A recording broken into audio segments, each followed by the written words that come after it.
c'est parti pour une vidéo, c'est un peu la suite des tests. C'est comment utiliser le switch case, qui sert donc à faire des tests aussi, mais sur une seule variable. Alors en fait, c'est un peu ce qu'on a fait ici avec les if, elif et else.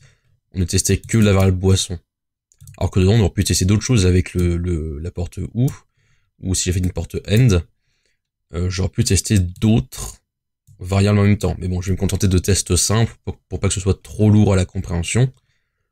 Mais donc, dans ce genre de cas, si je ne fais des tests que sur une variable, il y a peut-être un autre moyen de faire des tests qui est un peu plus simple à lire. C'est donc le switch case. On va donc reprendre le même code ici, dans un autre fichier qui va faire la même chose, mais on va l'écrire différemment, et vous verrez que ça sera un peu plus simple à la lecture.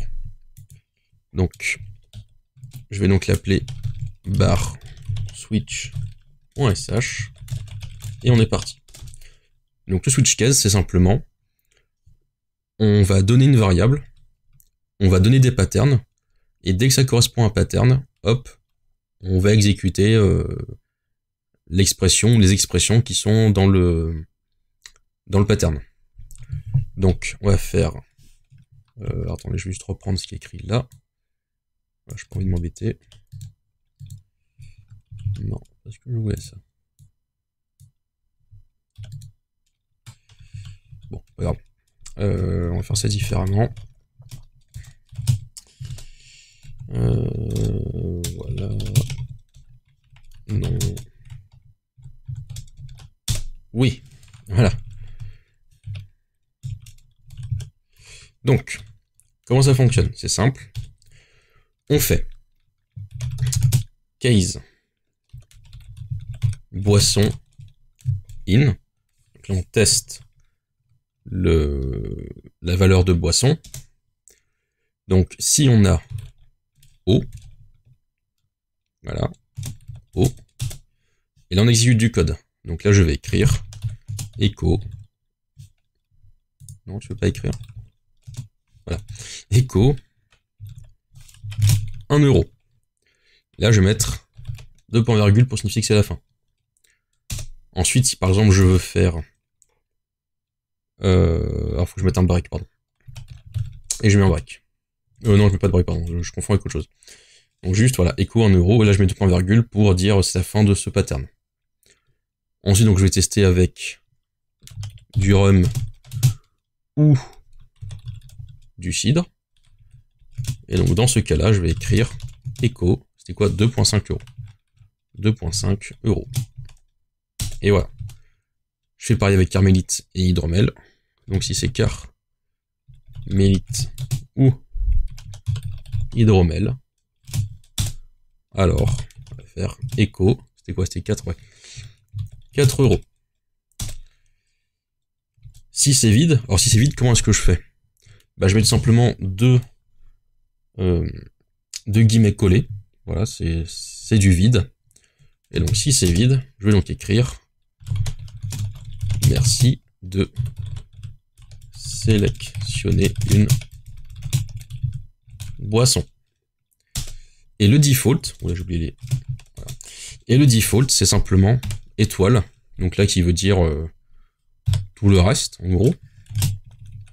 Donc ça sera l'expression par défaut. Donc là, je vais écrire mauvais choix. Je mets les points virgules. Et donc je ferme le bloc case en écrivant exact, c'est-à-dire case à l'envers. Je sauvegarde. Je quitte l'autre. Je donne les droits d'exécution.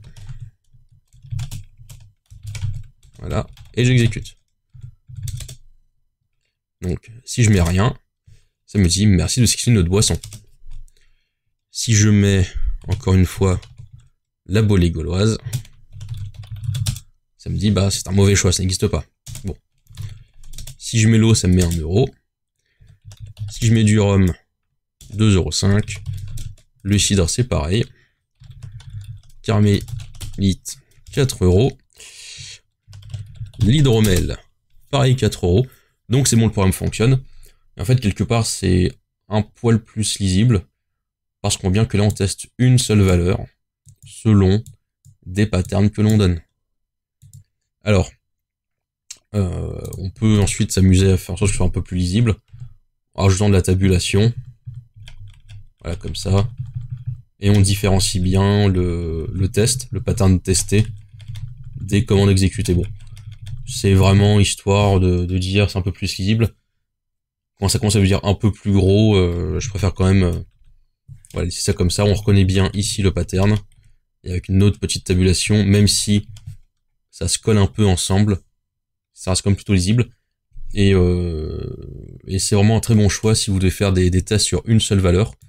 Je préfère utiliser un case, parce qu'on comprend que on va tester la valeur de boisson, plutôt que plein de if qui se suivent et qui sont un peu plus lourds à l'écriture. Voilà. Alors j'ai pas voulu faire ça dans l'autre vidéo avec les tests, parce que je me dis que ça commence à être quand même très lourd. Et comme ça, une vidéo dédiée au switch case, c'est pas plus mal. Je vous dis donc à la prochaine vidéo.